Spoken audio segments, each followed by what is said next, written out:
Hello बच्चों, आज हम डिस्कस करने वाले हैं हमारी वर्कशीट नंबर 21 यानी 21वीं वर्कशीट हम डिस्कस कर रहे हैं। तो स्टार्ट करते हैं।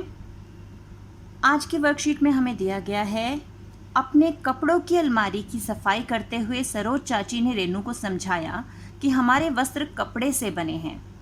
कपड़े रेशों से बने होते हैं तथा ये रेशे या तो प्राकृतिक होते हैं जो पौधों और जानवरों से प्राप्त होते हैं, या कृत्रिम होते हैं जिन्हें कृत्रिम स्रोतों या रसायनों के माध्यम से कारखानों में बनाया जाता है। तो अब जो सरोज चाची थी वो अलमारी साफ़ कर रही थी, तो कपड़ों की अलमारी साफ़ कर रही थी, तो उसमें से तरह तरह के कपड़े निकले। अब कुछ कपड़े प्राकृतिक रेशों से बने थे। प्राकृतिक रेशे यानी प्रकृति से जो हमें मिले हैं, और प्रकृति में हमें किससे रेशे मिल सकते हैं? या तो पेड़ पौधों से मिलेंगे या फिर जानवरों से, यानी प्लांट्स एंड एनिमल्स। तो नेचुरल फाइबर्स तो हमें प्लांट्स और एनिमल्स से मिल गए। अब बात आई कृत्रिम रेशे यानी सिंथेटिक फाइबर्स। सिंथेटिक यानी जो हम फैक्ट्रीज में, कारखानों में केमिकल्स यूज़ करके, रसायन यूज़ करके बनाते हैं। तो अब एक यहाँ पर है मैजिक बॉक्स, देख रहे हो मैजिक बॉक्स है यहाँ पर। इस जादुई बॉक्स को खोलने से कुछ रेशे बाहर निकले हैं, रेशों के नाम। अब हमें ये नाम देखकर बताना है कि जो हमें नीचे क्वेश्चंस दिए गए हैं उनमें किसका नाम आएगा। ठीक है, करें। तो अब पहला प्रश्न है, मेरी माँ केवल विशेष अवसरों पर इस सुंदर खालिस्तान की साड़ी पहनती हैं। अब यहाँ पर अगर से हम ध्यान से देखें तो ये किसकी फ़ोटो है? यहाँ पर हमें कोकून दिख रहा है। कोकून के अंदर कौन छिपा बैठा होता है? रेशम का कीड़ा यानी सिल्क वॉर्म। तो सिल्क वॉर्म से हमें कौन सा रेशा मिलेगा? जल्दी से बताओ, कौन सा फाइबर मिलेगा? जो हमने ऊपर देखे हैं इनमें से, जादुई बॉक्स में से जो निकले हैं, इनमें से कौन सा फाइबर, कौन सा रेशा हमें मिलेगा? रेशम। तो माँ हमारी कौन सी साड़ी पहनती है? रेशम की साड़ी पहनती है विशेष अवसरों पर। फिर अगला प्रश्न क्या है उसके आगे, यह मेरी दादी की शॉल है जो, अब ये क्या बना हुआ है यहाँ पर? ये बना हुआ है गोला। किसका? ऊन का गोला। तो शॉल किससे बनी हुई है? मैं नहीं बताऊंगी, आप खुद सोचिए। शॉल किससे बनी हुई है? उसका नाम हमें यहाँ लिखना है। मैं अधिकतर इस दरी पर पढ़ाई करता या करती हूँ। हम दरी पे बैठ के पढ़ाई करते हैं। अब दरी यह किससे बनी है? ये दरी किससे बनी है? यहाँ पर ये किसका फूल नज़र आ रहा है? देखा है ये फूल? कपास का फूल। और कपास से हमें क्या मिलता है? क्या मिलता है कपास से? बताओ जल्दी।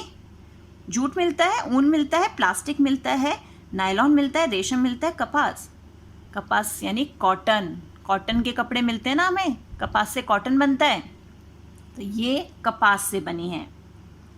मेरे पिता बाज़ार से इस थैले में सब्जियां लाते हैं जो कि खालिस्तान से बना है। अब पिताजी बाज़ार जाते हैं तो प्लास्टिक का थैला यूज़ नहीं करते, वो घर से थैला लेकर जाते हैं जो किससे बना हुआ है? यहाँ से नाम देखो जल्दी से। ऊन का थैला है क्या ये, या रेशम का थैला है? बताओ किससे बना हुआ है थैला? जूट से। शाबाश। मेरे मोजे और ये रस्सियाँ किससे बनी हुई हैं? ये तो कृत्रिम रेशा है। मैं आइडिया दे रही हूँ, बस आंसर नहीं बताऊंगी। कृत्रिम रेशा है, किससे बना है? मोजे और रस्सियाँ, जो बहुत मजबूत रेशा होता है उससे।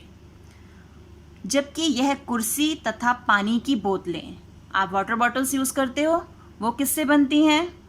वो भी आपको पता है किससे बनती हैं। ठीक है, तो यहाँ पर आपको उस फाइबर का, उस रेशे का नाम लिखना है जो जादुई बॉक्स से, मैजिक बॉक्स से निकले हैं ना, उनमें से ढूंढ के यहाँ पर आपको नाम भरने हैं। अब है पहचानो मैं कौन हूँ, यानी हमें रिकॉग्नाइज करना है कि यहाँ पर कौन है। Identify who am I. ऊन मेरे बालों से प्राप्त किया जाता है, यानी wool is obtained from my hair.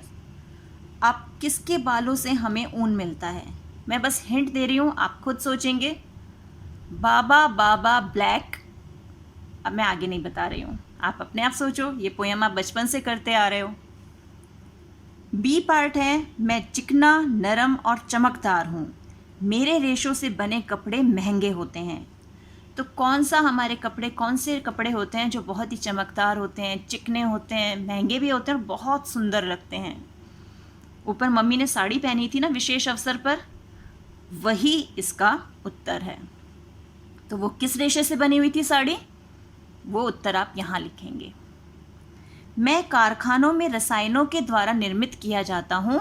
मैं पर्यावरण के लिए हानिकारक हूँ लेकिन मनुष्यों के लिए उपयोगी भी हूँ। अब कारखाने में बनाया जाता है, पर्यावरण के लिए तो नुकसानदायक है क्योंकि अगर ज़मीन में दब जाए तो वो आसानी से गलता नहीं है, सालों बीत जाते हैं लेकिन वो गलता नहीं। लेकिन वो मनुष्यों के लिए उपयोगी है क्योंकि मनुष्य हर चीज़ में उसका यूज़ करता है। तो वो क्या चीज़ है आप बताइए, क्या चीज़ है, जल्दी बताइए। शाबाश, प्लास्टिक। अब है ऊन और कपास के रेशों से बनी कोई 5 उपयोगी वस्तुओं की एक सूची बनाएं। ये तो बहुत आसान काम है। आप एक तालिका बनाएंगे, एक टेबल बनाएंगे, एक साइड में ऊन लिखेंगे और एक साइड में कपास। फिर वुल से आपकी कौन कौन सी चीज़ें बनती हैं और कॉटन से आपकी कौन कौन सी चीज़ें बनती हैं, ऐसी 5 चीज़ों के आपको नाम लिखने हैं। 4th क्वेश्चन है, किसी भी 3 हानिकारक प्लास्टिक की वस्तुओं के चित्र बनाएं जिनका प्रयोग हमें अपने दैनिक जीवन में नहीं करना चाहिए। तो अभी हमने पीछे एक कैंपेनिंग की थी, आप सब जानते हो, स्कूल्स में से नो टू प्लास्टिक, जिसमें हमने रैली भी निकाली थी। तो उसमें हमने विशेष रूप से कुछ प्लास्टिक की चीज़ों को, जो रिसाइक्लेबल नहीं होता वो प्लास्टिक, ऐसी चीज़ों को हमने इकट्ठा किया था, रैली में जाकर जगह जगह से इकट्ठा किया था कि इन्हें हम यूज़ नहीं करेंगे। उन्हें 3 चीज़ों के आपको यहाँ पर चित्र बनाने हैं और नाम लिखने हैं। तो आपको एक हिंट मैं दे देती हूँ, प्लास्टिक की थैलियाँ, जो प्लास्टिक के पॉली बैग्स होते हैं जिसमें सब्जी वगैरह लाते हैं हम, वो जो है वो रिसाइक्लेबल, रीयूज़ में नहीं आ पाता। तो इसलिए इसी टाइप के आपको वस्तुओं के नाम लिखने हैं जो हमारे दैनिक जीवन में हमें प्रयोग नहीं करना चाहिए और वो पर्यावरण के लिए बहुत हानिकारक हैं। आई होप आप इस वर्कशीट को करने में बहुत एंजॉयमेंट करने वाले हैं। मिलते हैं एक और वीडियो में, तब तक वर्कशीट करते रहिए, एंजॉय करते रहिए।